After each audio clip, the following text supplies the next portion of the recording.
Hi friends, welcome back to our channel AL foodology. வீடியோக்குள்ள போறதுக்கு முன்னாடி மறக்காம நம்ம சேனலை subscribe பண்ணிட்டு பக்கத்துல இருக்கிற bell ஐகானை press பண்ணி all ஆப்ஷனை select பண்ணிக்கங்க. அப்பதான் நான் போடுற எல்லா வீடியோஸோட நோட்டிஃபிகேஷன் உங்களுக்கு கிடைக்கும். இன்ஸ்டாகிராம்லயே அப்படியே நம்ம பேஜை ஃபாலோ பண்ணிக்கங்க. இன்னைக்கு நல்ல ஒரு டேஸ்டியான மீன் குழம்பு ரெசிபி தான் செய்ய போறோம். வாங்க எப்படி செய்யறதுன்னு பார்க்கலாம். மீன் குழம்பு செய்யறதுக்கு ஃபர்ஸ்ட் நம்ம மசாலா அரைச்சிக்கலாம். அதுக்கு ஒரு மிக்ஸி ஜாரில் ஒரு தக்காளி, ஒரு 3 பச்சை மிளகாய் எடுத்துருக்கேன். நீங்கள் பச்சை மிளகாய் காரத்துக்கு ஏற்ற மாதிரி எடுத்துக்கோங்க. இது கூடவே ஒரு 1/2 டீஸ்பூன் அளவுக்கு மஞ்சள் தூள், 1 டீஸ்பூன் அளவுக்கு ஜீரகம் சேர்த்துக்குவோம். கூட 3 டீஸ்பூன் அளவுக்கு குழம்பு மசாலா தூள் சேர்த்துக்கிறேன். அதாவது மல்லித்தூள் வச்சு நம்ம அரைப்போம்ல, அந்த தூள் சேர்த்துருக்குறேன். கூட தேங்காய் வந்து ஒரு 2 டீஸ்பூன் அளவுக்கு சேர்த்துக்கிறேன். உங்கள்கிட்ட திருவின தேங்காய் பூ இருந்தால் அது ஒரு 2 டீஸ்பூன் அளவுக்கு சேர்த்துக்கோங்க. இதில் கொஞ்சமாக தண்ணி சேர்த்து நம்ம எல்லாத்தையும் நல்லா பேஸ்ட்டாக அரைச்சி எடுத்து வச்சுக்கலாம்.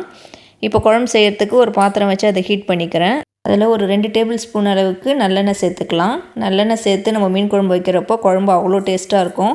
ஆயில் ஹீட்டான பிறகு 1/4 டீஸ்பூன் அளவுக்கு வெந்தயம் சேர்த்து தாளிச்சிக்குவோம்.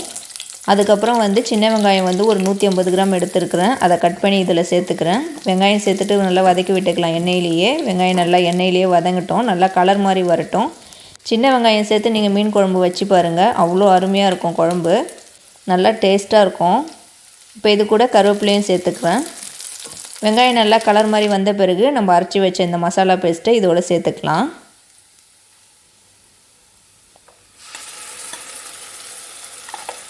மசாலா பேஸ்ட்டு சேர்த்துட்டு நம்ம வதக்கி விட்டுக்கலாம். ஏன்னா தக்காளி பச்சை மிளகாலாம் வந்து அதில் இருக்கிற பச்சை ஸ்மெல் போகணும். அதனால் ஒரு 2 நிமிஷம் வரைக்கும் நல்லா வந்து இதை நல்லா வதக்கி விட்டுக்குவோம். மசாலா வதக்கி விட்டுட்டு நான் அந்த மிக்ஸி ஜார்லேயே கொஞ்சமாக தண்ணி சேர்த்து இதோட ஆட் பண்ணிக்கிறேன். ஏற்கனவே வந்து ஒரு சின்ன லெமன் சைஸ் புளி வந்து எடுத்து கரைச்சி வச்சுருந்தேன். அந்த புளி தண்ணியை இதில் சேர்த்துக்கிறேன். உங்களுக்கு எந்த அளவுக்கு குழம்பு வேணுமோ அதுக்கேற்ற மாதிரி நீங்கள் புளி கரைச்சிக்கோங்க. இப்போ எல்லாத்தையும் ஒன்றா நல்லா நம்ம மிக்ஸ் பண்ணி விட்டுக்கலாம். இப்போ இந்த குழம்புக்கு தேவையான அளவு உப்பு சேர்த்துக்கிறேன். உப்பு சேர்த்துட்டு எல்லாத்தையும் ஒன்றா நல்லா கலக்கி விட்டுக்குவோம். இதை இப்போ நான் வந்து லிட்டு போட்டு வந்து மூடிக்கிறேன். இப்போ வந்து நம்ம ஒரு 20 நிமிஷம் வந்து விடுவோம். குழம்பு நல்லா கொதித்து வரட்டும். அதுக்கப்புறம் நம்ம ஓப்பன் பண்ணி பார்க்கலாம். நம்ம இது மாதிரி மூடி விட்டால் தான் புளி தண்ணியில் இருக்கிற பச்சை ஸ்மெல்லாம் போகும். நான் இப்போ ஒரு 20 நிமிஷத்துக்கு அப்புறம் ஓப்பன் பண்ணியிருக்கேன். குழம்பு நல்லா கொதிச்சிருச்சு. இப்போ நான் கட் பண்ணி வச்சுருக்க ஒரு மாங்காவை இதில் சேர்த்துக்கிறேன். மாங்காய் சேர்த்துட்டு ஒரு 5 நிமிஷம் வந்து விடுவோம். அதுவே வந்து நல்லா கொஞ்சம் வெந்து வரட்டும். ரொம்ப குழஞ்சிடாத அளவுக்கு பார்த்துக்கங்க. இப்போ மாங்காய் வெந்த பிறகு நான் வந்து மீன் சேர்த்துக்கிறேன். நான் வந்து இங்கே கிடைக்கக்கூடிய பார் மீன் தான் சேர்த்துக்கிறேன். அதோட தலையோடு சேர்த்து தான் நான் வந்து இப்போ குழம்புல சேர்த்துக்கிறேன். உங்களுக்கு எந்த மீன் கிடைச்சாலும் இந்த ஸ்டைலில் வந்து நீங்கள் குழம்பு வந்து செஞ்சு பாருங்கள். மசாலாலாம் அரைச்சிட்டு அதுக்கப்புறம் வந்து இதோடு சேர்த்து செஞ்சு பாருங்கள். நல்லா டேஸ்ட்டாக சூப்பராக இருக்கும். இங்கே வந்து பார் மீனில் செய்கிறப்போ பார் மீன் வந்து நல்லா டேஸ்ட்டாக இருக்கும். அதனால் நான் இந்த மீன் சேர்த்துருக்குறேன். மீன் சேர்த்துட்டு ஒரு 5 நிமிஷம் அப்படியே ஓப்பன்லேயே வச்சு குக் பண்ணிக்கலாம். குழம்பு வந்து ரெடி ஆகிடும். எண்ணெய் பிரிஞ்சு மீனும் வந்து நல்லா வெந்துடும். இப்போ நம்ம மீன் குழம்பு வந்து சூப்பராக ரெடி ஆகிடுச்சு. எண்ணெய் பிரிஞ்சு நம்ம சேர்த்த மாங்காய் மீன்லாம் நல்லா வெந்துடுச்சு.